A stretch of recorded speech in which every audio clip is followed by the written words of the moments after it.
Good morning. Welcome to Chalk Talk. I'm your host, Kim Davis. Today is Tuesday, August the 23rd, and welcome to Chalk Talk. So I'm excited about our guest who's going to be joining us in about 15 minutes, Jayson Braddock. He knows all things football and the NFL, and he specializes, because he's here in Houston, on the Houston Texans. But first, before we get to that, I wanted to start the show by offering condolences to the family of Jamie Rootes. Jamie Rootes is a former president of the Houston Texans. He actually was the team's president for 20 years. He left last season, in 21 is when he left the organization, but he had been with the Texans since the very beginning. I will tell you, I got a chance to first meet Jamie when I came back to Houston as vice president of the Super Bowl in 2022. So I got a chance to know him during that process. And then after, for years covering the team, Jamie was always kind and professional. And something that I tweeted is worth repeating here. He always acknowledged me by my name. And for some people, they may think that's not a really big deal. But in this space, and you guys have heard me talk about my journey a little bit. You'll hear more about it later, not today, but when I say later in another format, that's a big deal. And so, not to make it about me, but just kind of sharing my personal experience with Jamie. We sat on a couple of boards together, but just condolences to his wife, Melissa, and their children, their family, all of the people in the Texans organization who worked for him, because he just left in 2021, and any of his friends. It's a loss. So I want to share the post that his wife put on Facebook yesterday. I want to share it. Let's see if you can see that. Okay. So this is from Jamie's wife, Melissa. She shared this on her Facebook page, and it says this: our family is heartbroken to confirm that after a battle with mental health issues, Jamie Rootes has passed away on Sunday, August 21st. He was best known for his devotion to his family and friends, but also former president of the Houston Texans, retiring in 2021. Jamie was a dedicated Houstonian who loved his city and touched so many lives through his professional, academic, and philanthropic work. Our family is requesting privacy and will not be responding to immediate inquiries. The details of a celebration of Jamie's life will be announced at a later date. If you or a loved one are thinking about suicide or experiencing a health crisis, call the National Suicide Prevention Lifeline right now. And she lists the number. So I wanted to share that from Melissa Rootes, Jamie's wife. And it was, listen, loss is tough. You guys know I shared mine. Whether it doesn't matter how old a person is, whether it's unexpected, when you lose someone you love, it's hard. And obviously the way that Jamie transitioned is really probably even more difficult for his family. So prayers to them, to his family and kids. Angel is here on the show today. She is kind of antsy. But listen, I want to let you also hear from Cal McNair, the Texans owner, who was at practice today. He wanted to offer some words on behalf of he and his family and the organization. Here was Cal today talking about Jamie Rootes. It's a sad day for us here at the Texans. We're really heartbroken. The loss of our friend, Jamie Rootes, 20-year-old friendship. Jamie led the Houston Texans business department at a very high level for 2 decades. He was also really involved with Houston and giving back, and one of his favorites was United Way. So he'll be missed by his Texan family. He'll be missed by the Houston community. And our sincere condolences go to his family, his wife Melissa, his kids, as we all work through a difficult time. So, thank you. Also today at practice was Greg Grissom. Greg Grissom is the current team president. You know, he said to me, we were chatting off the side, and he said it's just such a tough day. And he said, you know, if it was not for Jamie, I wouldn't be here. And, the Texans play their final preseason game on Thursday night at NRG Stadium. And he said, we're definitely going to, honor him in a big way on Thursday night. So, it's a tough day for his family. And, one of the things that Greg Grissom said was, there are 100 people over there in that organization who know Jamie, work with him, and who are hurting. So condolences and prayers and just good thoughts. And listen, if you're dealing with something, talk to somebody, right? It's not okay to not be okay. I mean, it's okay to not be okay. Talk to somebody, it's talk to somebody. So I wanted to start the show with that. I could not really get into just, hey, this is what's happening on the football field and not take a moment to acknowledge the loss of Jamie, his life, and the message from his wife, which is obviously a very difficult time for her and her family. Well wishes and prayers to the entire Watson family. All right, so we can't do this show without supporter sponsors. I have a fall campaign right now. If you're interested in being a part of Chalk Talk, you can hit me up on wherever you are seeing this show. Of course, the title sponsor is Kimmy Treats, vegan popcorn, and you can get it online. And in case you don't know what it looks like, here it is.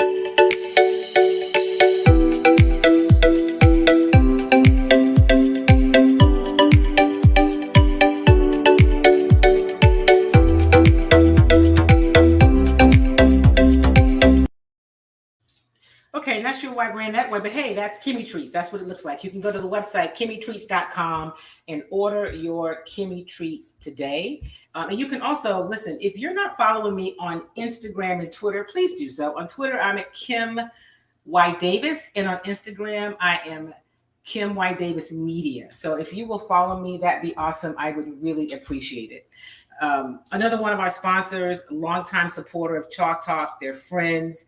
They're also clients. It's Kim and LJ Williams, the the founders and owner of Jinka. If you're in Houston, you can order Jinka, and you can get Jinka at HEB stores. They're in 38 stores right now. Okay, Angel. They'll be in more stores by the beginning of the year, and they're also available online. And here's where you can find it when you go to HEB. Here at HEB, in the Healthy Living Department of Probiotics, you can find Jinka 7 days a week. Yeah. Look at a Jinka sale. Look at that. Jinka. So Jinka is available in a turmeric in a paste. It's also available in capsules, and it's great for, the main thing it's great for is inflammation. And as we know, and maybe you don't know, but inflammation is really the root of most diseases. And so there have been a lot of success and testimonies from people who have struggled with high cholesterol or high blood pressure, inflammation, which creates pain in your joints.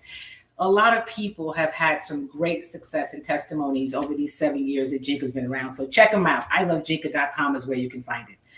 All right, so this is the last week of preseason, because the last preseason game is Thursday night. I guess training camp maybe officially ends this week, although the season doesn't start until September 11th. So this is head coach Lovie Smith today after practice. And here's one of the things that happened today. John Mechie, if you remember the receiver, the rookie receiver out of Alabama who was diagnosed with leukemia. And so this year he's focusing on his health. But he was at practice today on the sideline, and the guys were excited, glad to see him. And so that's the special guest that Lovie talks about. But here's head coach Lovie Smith after practice today. So that was encouraging to see. We have some bumps and bruises like everybody does this time of the year. Tomorrow we'll transition to getting ready for San Fran. As far as playing time for them, we're going to play the guys a lot more this week. This is a game we've kind of been shooting for, to play the guys. I'm not going to say exactly how long right now, but a lot more. So without just Reed, Without just Reed, find a backup kicker. Okay, so that was actually Lovie yesterday talking about what they expect this week from practice and as they get ready for San Fran. Here is Lovie Smith after today's practice. Practice always good. Players that like it too. Practice does have a little bit different feel when you have a special guest come back. We've been praying for John and just watching him deal with a tough illness. But it's good for the team to see him back in the fold. Once you get to these practices too, this will be a typical Friday practice for us, kind of final work. This isn't typical because we have an early game, but we're excited about playing the 49ers. They're a good football team, a tough football team. So it'll be good for us to see exactly how we match up against one of the better teams in the league.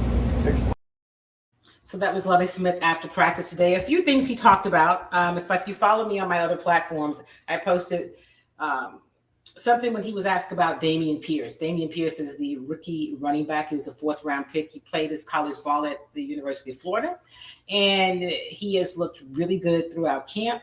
He played, 12 snaps, so he had 5 carries in the first preseason game at 49 yards. Looked really good. He looked in the game like we've seen him look at camp in practice, right? So game 2, which the Texans did win in Los Angeles on Friday, he did not play. And so there were all these questions like, why isn't Dameon Pierce playing? And he's a rookie. And so, listen, I didn't have a huge problem with it. I think they're still trying to figure out that running back room. You have Dameon Pierce, you have Rex Burkhead, you have a Marlon Mack, you have Royce Freeman.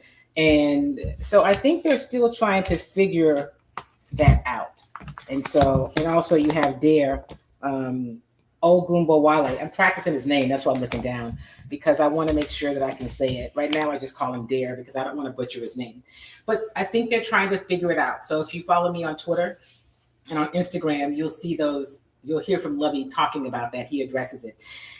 He did say that Kenyon Green is going to play this week. Kenyon is the offensive lineman out of my alma mater, Texas A&M. He's a first-round pick, so you expect that a first-round pick is going to come in and start. But he got banged up early in camp. He had a concussion, and he was out. Like he just came back to camp to practice a couple of days last week before they played the second preseason game. So he didn't play in that game, but he will play in this game. So he will play on Thursday night. I don't know how much he'll play. He won't start, but he will definitely play. So listen, this is it. And as Lovie said, this is where they've got to, people have one more shot, right, to stand out, because there's still probably some unanswered questions. I don't know yet what, there's some questions that you see like on this team in terms of roster spots. I tell you, one guy who's not going to play this week is Ross Blacklock. And that's unfortunate for him because he's on the defensive line, is where they probably have their most depth up front in the front 7, but definitely on the line. And Ross is a little banged up. He wasn't practicing today, and he won't. And Lovie said he will not play on Thursday. I will tell you, he hasn't had a great camp, so he's a guy that I would say is probably on the bubble. But we'll see. One of the things that is different, they've expanded the practice squad. So yes, you have a 53-man roster that you have to get down to. But one of the things Lovie said they have to practice is, because I really think of it more as a 70-man roster, right? Because you've got 16 spots on the practice squad, and then you've got a spot for international player. So that's 70 players. So it's 53 on the active roster, but you still have some more room. So it'll be interesting to see. Hey, good morning. Good morning. It'll be interesting to see where this organization, where this roster kind of shapes out. So when Jayson Braddock joins us, we're going to talk more about that and some things he's seen. I'm really curious about the receivers. Like, how many receivers do they keep? And do any of these rookies have a shot? We know, obviously, they keep Brandon. And they also, Brandon Cooks and also Nico Collins and probably a Mike Conley. There's some young guys that you've seen, Jalen Camp, who've seen him look good in camp. There's some that think that Jalen may not make it. He is his first year out of Georgia Tech. He was an unrestricted free agent, played for Jacksonville last year. And But maybe, he's had some good looks, in camp. And then, of course, there's Philip Dorsett, the 8-year veteran out of Miami. He's also a free agent. And so who really knows? Wait, Dorsett is a rookie. I said I'm looking at Jeff Driscoll. Dorsett is no, he is a player out of Miami. Okay. This little roster writing is very small. But when Jayson joins us, we'll talk more about what some of the spots may be, right? Where the openings, where the surprises, what could we expect? And what does he want to see in this game on Thursday night? So you're going to see more of the starters play. You're going to see them play longer. You'll probably see Davis Mills play longer than you saw him play on last week, although he played almost a half, right?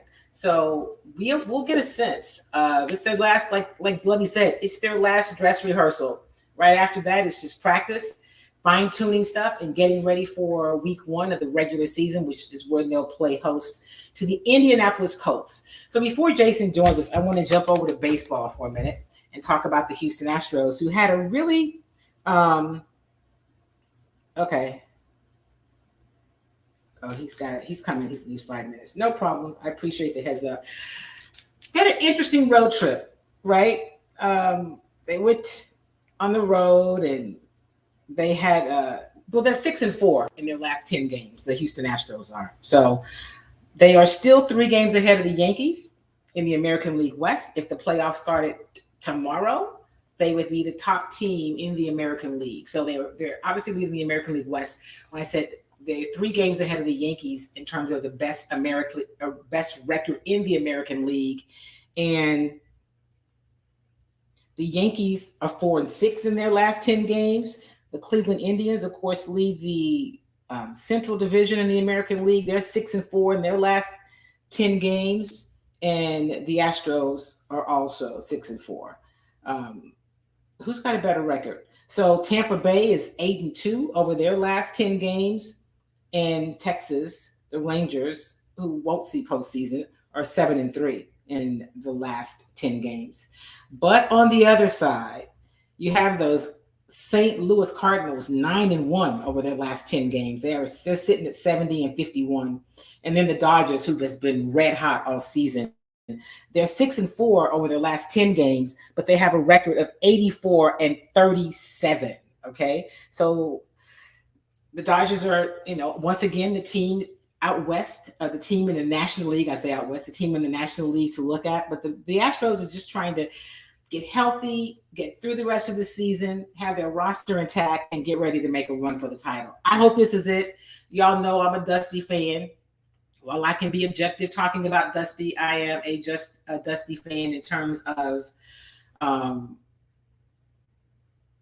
just having him, seeing him get a chip. I hope this is his year. I think Jason's there. I don't see his picture, but I'm going to give him a few minutes. Jayson, send me a text or let me know if you're when you're ready. I don't see you yet, but I do see the box that has your name, so I know you're almost ready. So the Houston Astros are back home for a 6-game homestand. They open tonight against the Minnesota Twins. So they have 3 games against the Twins, and then they have 3 games against the Orioles before they head back on the road. Of course, the Twins, yes, you do. Yes, you do. Need video. And if you can't get video, let me know. If you can't get it, I'll find a way to just bring you in from audio for the audio. This is kind of like live TV, guys, right? Technology, you got to love it. It gives you a lot of opportunities, but it also forces you to make some. There we go. There comes Jayson. All right. So anyway, the Astros are, listen, for y'all who down on the Astros, stop it. All right. Just stop it. The Astros have won 78 games. They've won 78 games. They have the best record in the American League. So just chill and we'll see what happens and hope that they get it. They can continue on a high note and go into the postseason with some momentum. Now I'm going to go and bring in my friend and colleague who I hadn't seen in a while before training camp, but Jayson Braddock. Hello, Jayson. Thank you for joining me, my friend. Hey, Kim, thank you for inviting me. Went ahead and switched to the phone so I could do video. So is the audio okay for you? Your audio is great. You look great. Everything's fine. I appreciate it. So, and I'm Batman. You are Batman. And this is Angel. She sometimes. I see. I was about to tell you. I didn't know if you knew or not, but there was a puppy in your shot with you. Yes. She is either this or you're going to hear her in the background. So when she wants to be on the show, we just let her. Okay. Nice. Luckily, she's small enough that I can hold her, at least all 4 pounds of her, and she kind of helps me host the show. Will she ask questions as well? No, but I kind of know what she wants you to tell her. Nice. So we talked about it beforehand. So Jayson, you have been practice watching games, and for those who, I said it in the intro and when I set the show up, Jayson is all things football. I mean, he breaks down film, he breaks down rosters, he understands offenses and defenses in a way that may be very technical, but he can talk about it where it makes sense. So I really wanted to have him on before camp is over. We'll have him back, obviously, throughout the season. What, Jayson, has stood out to you most about this Texans camp this year? Well, Kim, I know you've been out there for years as well. Always love picking your brain and talking with you out there with your many years of experience covering professional football here in Houston. So I appreciate the kind words. But yeah, something that stood out to me, I'm guessing it's probably stood out to you as well, is just the atmosphere. Over the last couple years, it's just been tension. It hasn't been a fun environment. Now with Caserio and Lovie. Kim, you remember a couple of years ago when Brian Gaine came in and they married the contract for him and Bill O'Brien for like 5 years, and all they kept saying was alignment. And the guys obviously weren't aligned. Gaine was gone a year later, right? Well, This organization truly has alignment from Cal McNair all the way down. I love what the organization is doing and the 180 we've seen in such a short period of time. Sure, the fans aren't going to buy in until the win's on the board, and that might be another year or two away. But the direction where they're headed with Caserio, Lovie, Pep, and the way Cal's really taken on winning back the fans. Now, sure, people, the glass half empty people will say, well, he's just out there to get fans back. It's a PR stunt. Tell me another billionaire at any of the other 31 camps that was cooking burgers in Texas heat. Well, obviously, in their heat, in their respective camps, who else is doing that? No, he's putting it where he is. And with the passing of Jamie Roots, sad news, somebody the McNairs were really close to. You saw him speak about it briefly there with the media today, and it was sincere. And I think that's the biggest thing for me, is just the authenticity coming from the organization. Well, it's interesting you mentioned that. I had a chance to talk with Greg Grissom kind of one-on-one, and, Jamie was a part of the organization from day one, right? He really built the business side of this team. And in those lean years when they were not very good, they had fan support. Fans were engaged. They were a great run organization.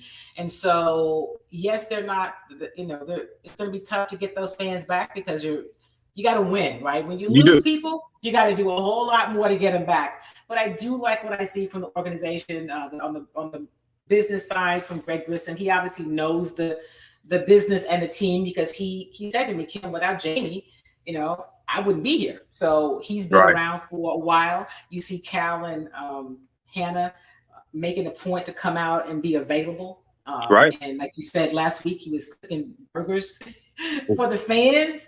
And then you see, what you get from Lovie and his staff. It's just so organized and professional. And it's good to see. So let's hop to the field. Okay. So everybody wants to know about Davis Mills. He has been a little underwhelming. You and I both talked about how his body of work before he even got here, he only played 13 games in college, which is all of what he played last year. What do you think the upside is for Davis Mills? Well, I like to take what I see on film and then I go and compare it to the stats and make sure they mirror up together. And one thing that I did at the beginning of the camp this year is that everyone kept seeing it. Everyone in the media, you, me, all the media out there noticed, like after a couple of days, like, wow, what's going on with Davis Mills' deep ball? So it made me go back and watch every throw Davis Mills made last year. And the stats didn't match up, let's say, identical eye to eye with what the film did. Because Davis Mills struggled on that deep ball almost all of last year as well. Now, like you, I think you did a great point, Kim, talking about he played in 14 games, 13 if you don't count the 2 passes he threw as a freshman. And then he only had 11 starts. Ironically, he played as much as a pro as he did in college. He had 13 games last year, 11 starts. Almost identical outside of those 2 passes.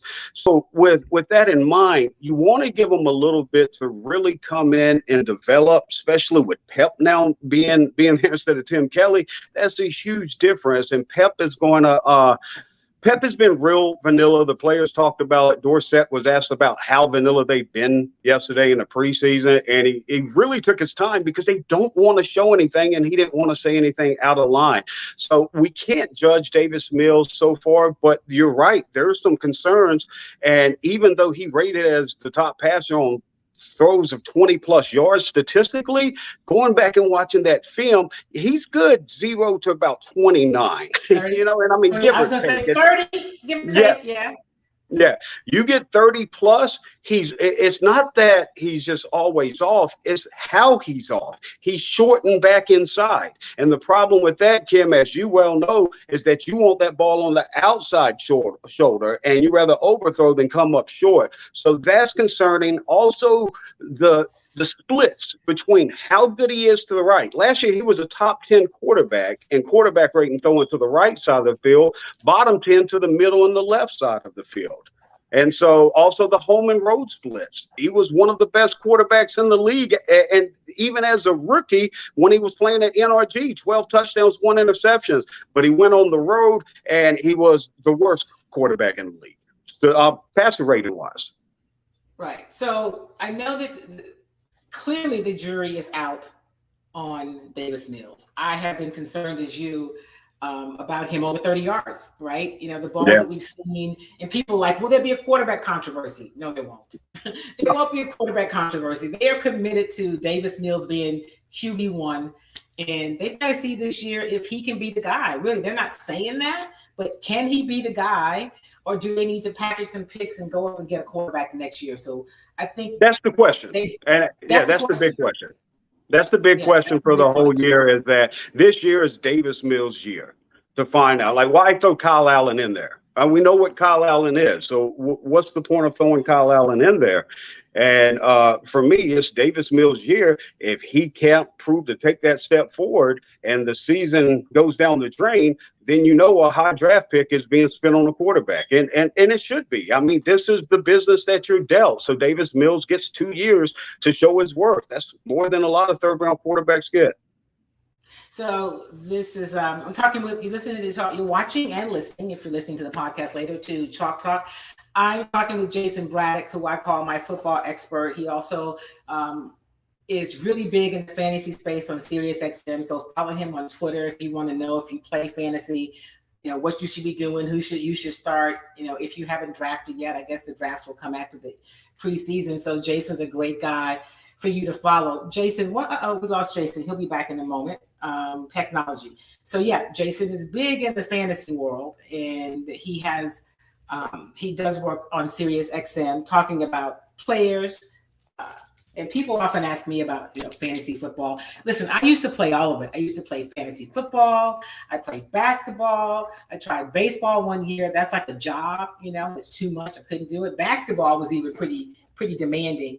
But I don't play fantasy football anymore. But people will sometimes ask me about, should I draft XYZ? And that whole fantasy world is different because it's fantasy, right? It's not really the real world. But Jayson's a guy that you can follow for insight and information about the fantasy space. So until Jayson comes back, I'm going to also let you hear, he mentioned Dorsett, Philip Dorsett, who is a wide receiver out of Miami from Fort Lauderdale. And so I'm going to let you hear from Philip Dorsett after practice today, talking about, he was asked about, going up against the Texans defense at camp. What's the question was really like, who's the toughest to go against, but he did talk about the defense, and in particular, he talked about the young players. Here is Philip Dorsett. Some of the young guys, I mean, obviously you got Petrie, you got Stingley. Those guys, I mean, you can see the talent that's there. Obviously they're young, and they're gonna get so much better, but they definitely jump off the field. I mean, they're making plays, making veteran plays that rookies should make, and they're only gonna get better. They're still young. It's definitely great to see for the future. So that was Philip Dorsett, and it's interesting, you know, sometimes those of us in the media or some in the media, you want them to answer questions like, who's the toughest person for you to go up against? They're not going to answer that. Yeah, understandably, these are all their teammates, and you just don't want to start singling out and picking people. But Jalen Petrie has looked really good at camp. You've seen him in the 2 preseason games. Derek Stingley got his first game action last week. You saw him. You know, he's going to be the starter at cornerback, their first-round draft pick, the player they selected with the 3rd pick. They've been bringing him along slowly because of the injury. So you're going to see him start. And then you're also going to see at some point Kenyon Green, the offensive guard out of Texas A&M. He's a first-round pick. They selected him with their 2nd pick in the first round at number 15, I believe. And the plan is for him to start. You take somebody in the first round, you're planning for him to start, right? Except maybe at quarterback. But Kenyon Green might not start early, won't start early because he's missed so much. Well, he might, because after this week, they have a couple of weeks before they get ready for game 1. They're trying to bring him in slowly, bring him along. He has been in practice. You know, Lovie said today he looks good. He's coming along well. So we'll see him in his first preseason action on Thursday night when the Texans play host to the San Francisco 49ers at NRG Stadium. So I'm looking forward to see Kenyon in game action. I've seen him at practice, but it's nothing like live football, right? Even with pads at practice, it's different going against your own team than going against opponents. So we're going to see that from Kenyon Green. And I had a couple of people reach out to me and say, Kim, when are we going to have another in-person Chalk Talk event? I am working on it, trying to find a cool location that we can get together and we can come and talk about, listen, you know, Chalk Talk really started as events before it was a show where women would come and learn to be conversational about sports. I say women, but it's also open to men, but it was marketed to women. And so it's mostly women, but men come as well. So I'm looking forward to having, hopefully within the next month, to have an event, hopefully in the next couple of weeks, to be able to give you a date and a location. I'll keep you posted, and we may even get Jayson to join us at Chalk Talk. So he is back because technology does that sometime, and we understand that technology can knock you right off the air. So Jayson, yes, ma'am. After practice today, Lovie was talking about the running back room, and he was asked about Dameon Pierce, and there are people who thought, well, why did he play in the second game? You know, are you saying he's like, you know, a Brandon Cooks or Larry Tunsil? I understood him not playing because I think they're still trying to figure out the rest of that room. I mean, we know Dameon Pierce will be here. We know that Rex Burkhead. We feel like it could be Marlon Mack will be here, but I don't think any of those things after Rex Burkhead are really definite. What's your thought about what they're doing with the running backs and what you've seen so far? I think you hit the nail on the head. Dameon Pierce is the guy. Rex Burkhead is a guy they love, and he's a really good short yardage back. I mean, he's not going to be a great 3-down back, but he rated as the fifth best short yardage back last year when you're talking about efficiency and converting those 3rd and shorts on runs. So I understand his role, and plus, Kim, you know as well as anyone that relationships in the NFL is a very big part, sometimes even more so than talent. So I agree with you. I think Pierce is by far the number one, and they rest him because they don't need to see anything. That being said, I hope to see him with the ones this week. I think we will, because you got to build that chemistry. You got to put down this facade that anybody else is pushing Dameon Pierce. They aren't. And I liked how you mentioned Marlon Mack, everyone below Burkhead not being safe. I completely agree with you. There hasn't been a lot of talk about that, but I think you're seeing it 100% correctly. Kenyon Drake was cut yesterday. Do I love Kenyon Drake? Absolutely not. But who's in Las Vegas that just cut him? Josh McDaniel, Dave Ziegler, who Nick Casario knows very well. They just picked up Tay Davis yesterday after the Texans cut him. You don't think they had some intel from the Texans front office on who they were getting? And so we've seen the vet move where you float, this guy's getting cut. Well, yesterday they said Kenyon Drake was getting cut. Transaction wire came out from the NFL. He wasn't cut. So that usually happens this time so they can kind of float the idea out there, hope to get like a 7th-round pick to save some money. Because right now, if they cut him, it's about $3 million dead money roughly without any cap savings. But if they trade him, that dead money drops to about $100 million. I mean, about $1 million. And then the cap savings go up to about $3 million there. So Kenyon Drake's the guy, but there's going to be 1,000 guys cut in about a week's time. You're talking about 1,000 guys on the street. They'll find a guy who's better than Marlon Mack, who's had 32 carries the last 2 years. So I want to know what you think about what's happening. We talked about a couple of veterans. What about Ross Blacklock? You know, he hasn't had a great camp. He wasn't really practicing today. Lovie said he will not play in the game on Thursday. That can't bode well for Ross because I felt like this is a season, this is a camp that he really had to step up and show something. And he hasn't been remarkable. That's what we always hear about prospects coming into the league. Year 3's the big leap year. So coming into camp, he needed to show something, and he hasn't.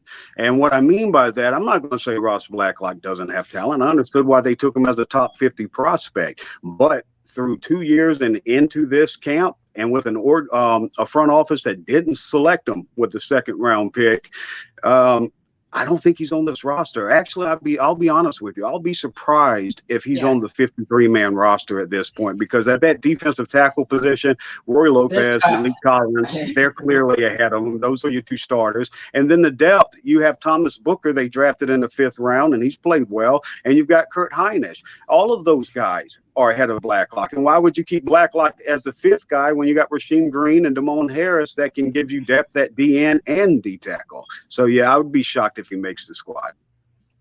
So that's somebody that we talked about. Let's go to the receiver room. There's some rookies that I like, but I wonder how they're thinking. So we obviously know Brandon Cooks and Nico Collins will be the starters, right, on the outside. But, you know, I like what I've seen from Jalen Camp. I've liked Johnny Johnson III. I heard somebody say he doesn't have great hands, you know, but obviously they like Chris Conley. Who are some of these other guys? I'm wondering what the like running back room looks like. I mean, the receiver. They like their vet room, and it's like you said, the clear-cut 1-2, Brandon Cooks and Nico, who's really going to take a huge leap. He's showing that he's a pro's pro, working his craft every day, and you're seeing it on the field. So he's going to take a huge leap and be really solidify that number 2 wide receiver role for Davis Mills. Behind him, you've got 2 guys competing for that number 3 spot. They're showing Chris Conley as a guy that could be in the competition, but I think it's more between Philip Dorsett, who's probably got the leg up because of the speed element, and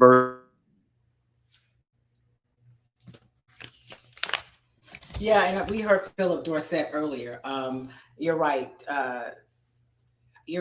Philip Dorsett probably does have a leg up. And one of the things, as Jason makes his way back to us, that I talked about with Jonathan Joseph on this show, but also at practice, is the thing that he said stood out to him about this team this year is that it's gotten faster. They have more overall team speed. So when Jason mentioned Philip Dorsett as being faster, that clearly is an issue. He's 5'10", so not a huge one, but I mean, you know, we've seen Brandon Cooks, who's 5'10", or so they list him as, who's clearly the best receiver on the team. So listen, tomorrow night, no, this is Tuesday, Thursday night, tomorrow's a walkthrough. You won't have any access. Tomorrow's a walkthrough, but on Thursday night, I'll be interested to see some of what happens with with the ones. And when we say the ones, the starters, because we haven't seen Laramie Tunzel yet in preseason, and we haven't seen Brandon Cooks. And it's because you know what you get from them. Like, what is it that Laramie Tunzel needs to show you?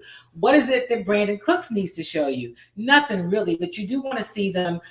You know, you want to see some of these other players with the ones. And so what is it that you want to see, Jayson, on Thursday night? What areas are you still uncertain about which way you think they'll go with this roster?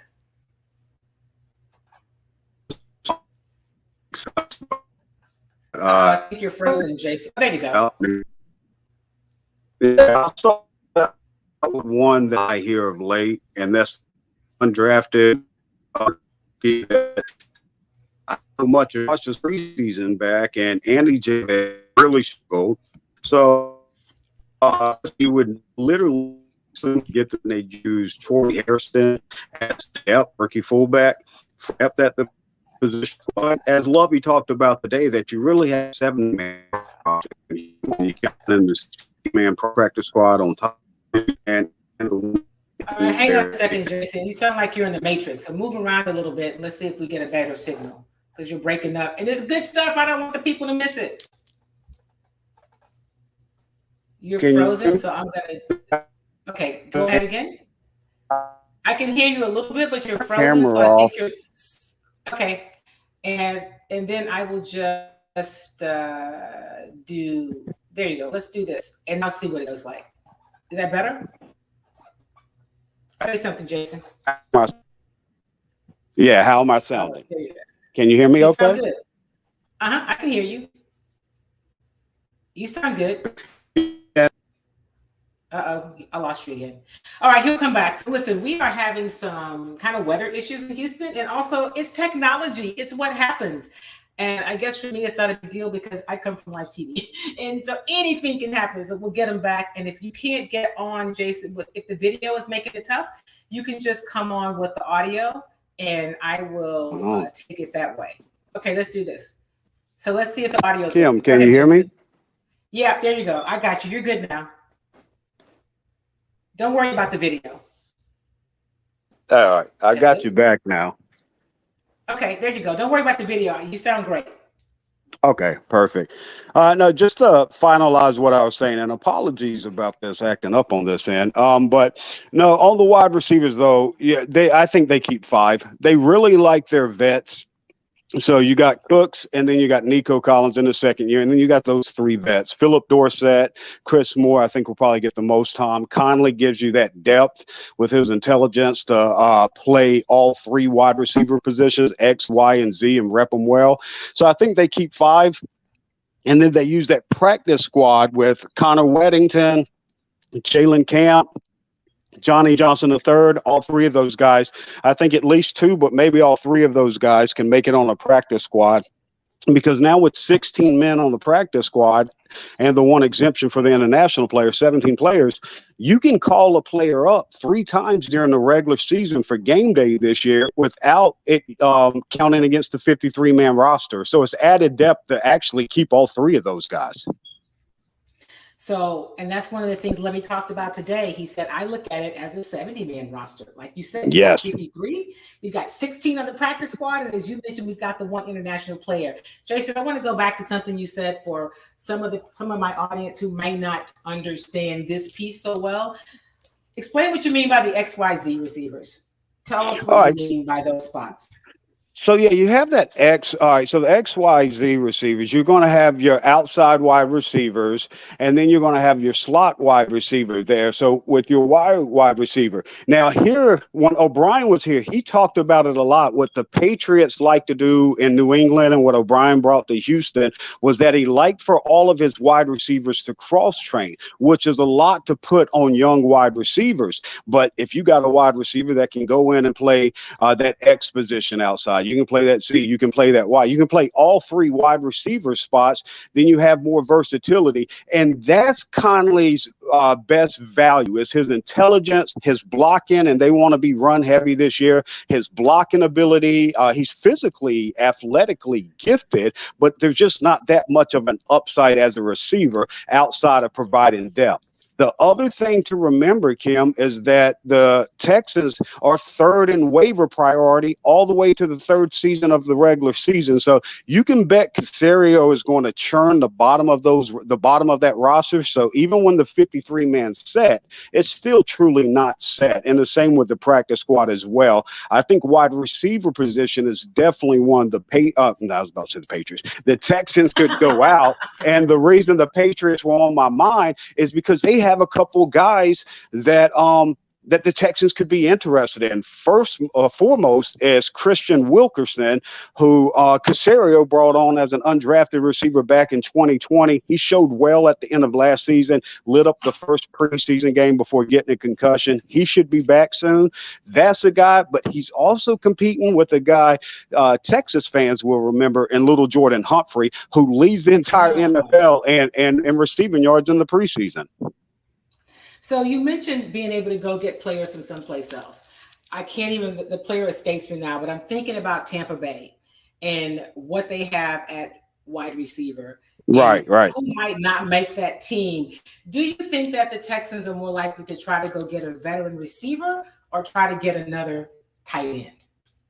Oh, yeah. If we're deciding between those two, they got to have a blocking tight end. But blocking tight ends aren't highly coveted. And you have your one guy in Pharaoh Brown. You've got your move tight end in Brevin Jordan that's going to mostly, do some motions, may even line up at fullback, take some wide receiver reps, all of that. But you need that other inline guy because as we saw today, Pharaoh Brown wasn't practicing. Tegan Quitiar, I'm not even going to try it. Tegan's not practicing. Right? He's a rookie. Give me a year and then I'll have it. That's what I'm saying. Make the team and then I'm going to really work on your name. Then I'll look at the pronunciation guide on your name after you made the 53. So we'll call him Tegan for now. So Tegan didn't practice today. Pharaoh Brown's not out there in team atmosphere. Anthony Auclair is still not been practicing. So you basically out there with the ones talking about Brevin Jordan, Mason Schreck, and Seth Green. So it's definitely much more concerning, especially if one injury hits. If Brevin goes down, who's your receiving tight end? Yeah, it's not going to be your blocking. So they could go out there. I think they'll definitely go out there and get one. They won't have to give up much collateral. If anything, maybe a conditional 7th round pick for a blocking tight end, or they just wait till one gets cut. So I'm going to ask you a question, and I know I hate these questions because I think it's premature, right? We haven't had a final preseason game. The roster's not set. But from what you've seen to this point, how good can this Texans team be? We know they're not going to challenge for the playoffs more than likely. They're not headed for the Super Bowl. But I think they're better than some. I don't think they're a 4-win team again, but I want to know what you think. And I base that on a lot of it on the coaching staff and on them having upgraded talent while they may not have superstars.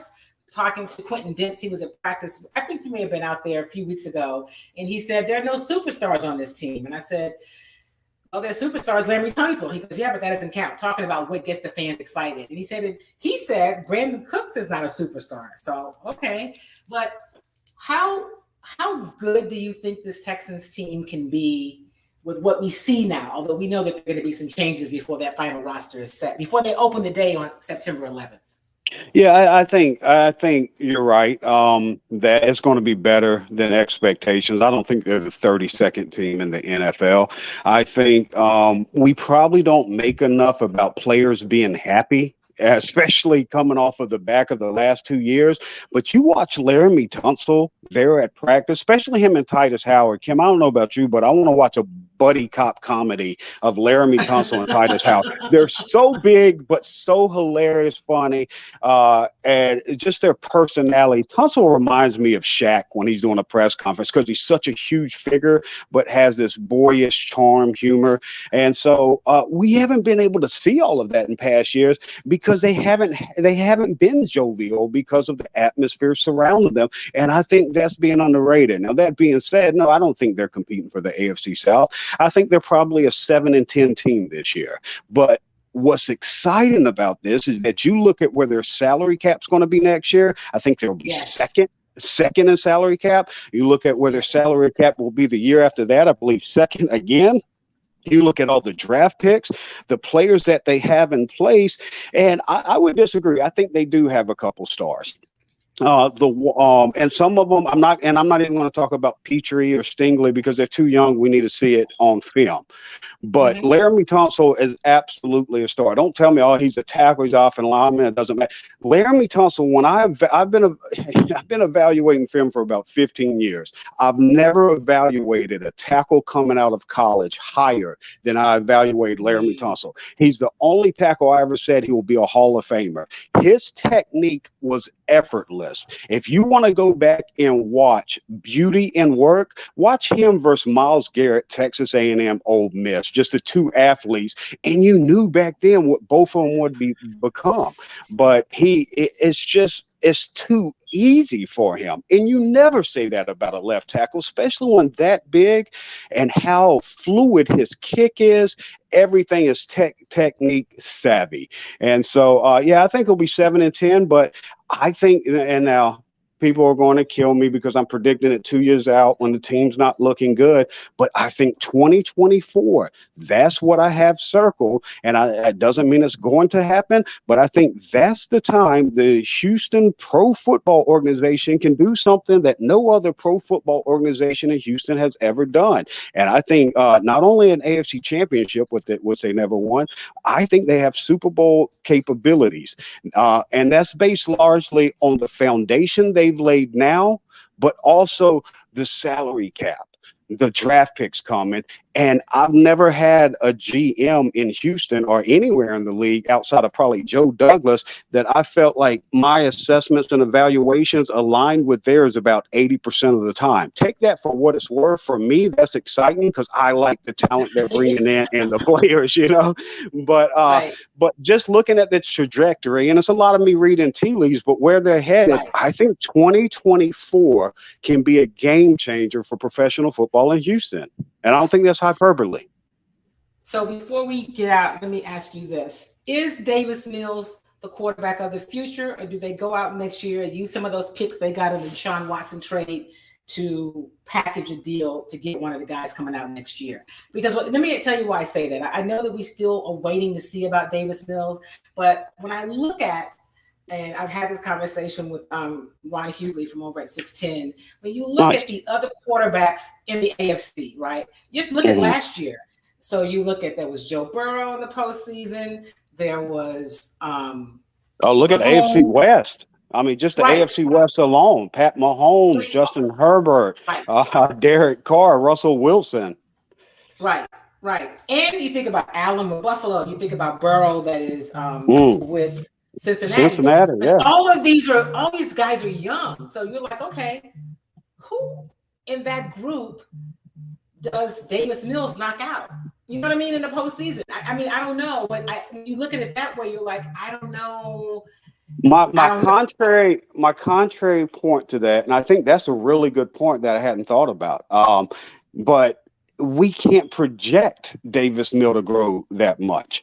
That's a huge growth track. And with such inexperience, all we have to go off of is what he's shown growth-wise in such a limited time. And I talked about 30-plus yard throws last year, but you go look at that Chargers game, that looks like a top 5 quarterback in the league. That game last year against the Chargers, the throws he was making, the errors that he'd made all season and the corrections he had made. Now you give him Pep Hamilton, who made Justin Herbert look like, the top quarterback in the league as a rookie. What he did with Andrew Luck, how he takes West Coast offense, mixes it in with Don Coryell concepts, vertical attack. Then you mix in the new age RPO, zone reads. Like, trust me, what we've seen has been super vanilla in the preseason. The last game, 6 starters didn't play on the offense when Mills was out there. So we really haven't had the ability to have a fair assessment. I like the upside and where he's going to be, but I like the thought process, though, of like, can he really be among those elite young quarterbacks of the AFC? And I think that's a fair question,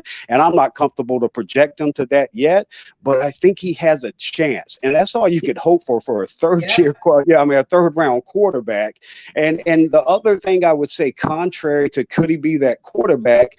Well, the staff and what they're building, might not mean he would have to be that quarterback. I mean, Lovie did go to a Super Bowl with Rex Grossman. Rex Grossman, because of everything else that he had, right? And 100%.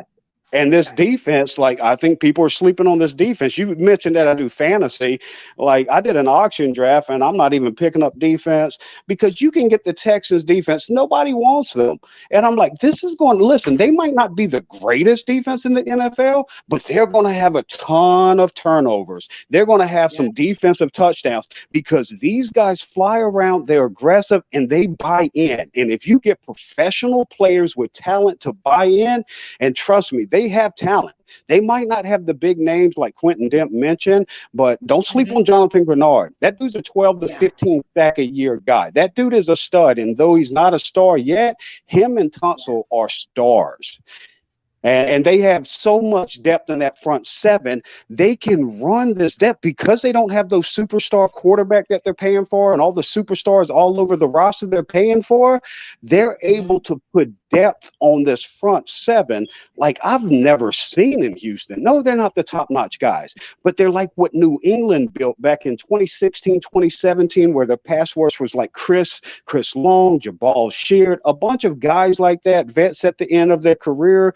It's the same type of makeup, and they can create pressure because as that O-line is playing, let's say the offense plays 70 reps, right? And the Texans defense plays 70 reps against that offensive line. Those offensive line starters played 70 reps.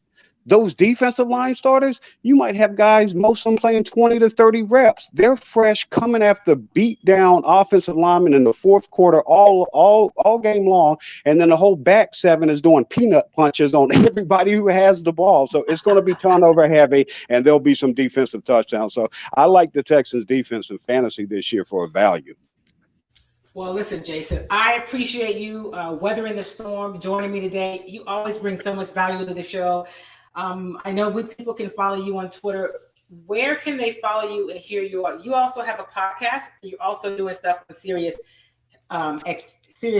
Tell the people where they can follow you, and I'll also post it on my pages.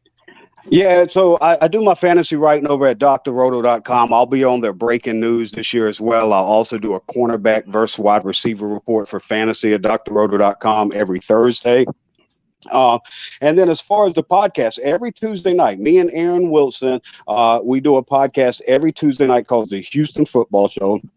We break it down. It's not like what I did on Sports Talk Radio where I'm not going for entertainment value and trying to field 4 hours. It's a 1 hour show where we pack in information. If you want to be a knowledgeable fan, we pack it up, and it's in an entertaining way. I'm not trying to show you intelligence or break down exactly in technical terms. I just make it to where any fan, whether you want to consume knowledge or whether you want to be a more, be able to go to the barbershop and share information that blows people's mind. We have stats, breakdown, X's and O, and an insider, unlike anything else in the city. So we're excited about the product, and I hope people check it out. And I thank you for having me on today, Cam, and my apologies to your listeners for having to deal with the technical difficulties over here. Listen, it's called technology, and I tell them it reminds me of live TV, which is my background, so anything's possible. There you go. Thank you for hanging in there. Thank you for joining me. I will see you hopefully Thursday, if not later in the week, and we'll have to have you back on Chalk Talk once we get these rosters set. Always, Kim. Anytime you need me. You take care. Great seeing you. All right. Thanks a lot. All right. That was Jayson Braddock. He is a colleague and a friend. I've known Jayson for years, and so I appreciate him coming because he brings a perspective. He really, football is his thing, right? He does it. Okay, Angel is kind of antsy. I think, are you ready for the show to end? Is that what it is? Okay, she's ready for the show to end. So listen, before we go, I want to remind you again about one of the companies that sponsors and supports Chalk Talk, and I encourage you to support them. It's Jinka. ilovejinka.com is the website, and you can also find them if you're in Houston. Go to HEB, and you can get the turmeric paste, and you can get the capsules. You can go to the website to get all the information. You've heard them here before, but here's where you find them if you're in Houston and you go to HEB. Here at HEB, in the Healthy Living Department, the probiotics, you can find Jinka 7 days a week. Yeah. Look at that Jinka sale. Look at that. Jinka. So that's Ray. She is the little CEO of the company. Clearly, she's their daughter. But listen, I just want to say thank you to Jinka. And remember that the show is also brought to you by Kimmy Treats. It's where you can go get your vegan popcorn.